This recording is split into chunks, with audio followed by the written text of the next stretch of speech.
नमस्कार शेतकरी बंधूंनो, 89 मराठीत आपल्या सर्वांचं स्वागत आहे. आज 25/8/2026 आज सोलापूर बाजार समितीमध्ये 180 गाडीची आवक आहे.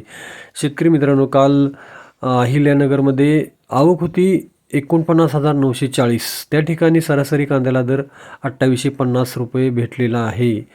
तर लासलगावला आवक होती 10,220 क्विंटल.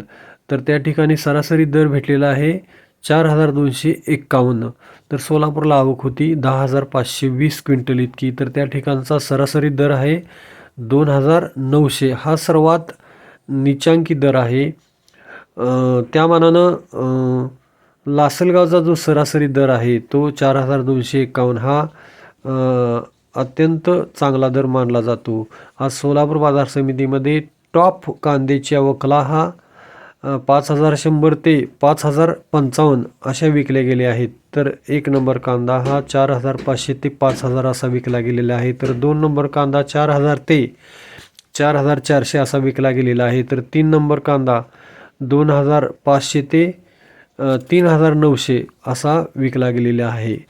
तर एकूणच कांद्याचे दर हे जशी जशी आवक कमी होईल तसतशी ही कांद्याचे दर वाढत राहणार आहेत. त्यामुळे शेतकरी बंधूंनी टप्प्याटप्प्यानं कांदा मार्केटला आणणं गरजेचं आहे. नमस्कार.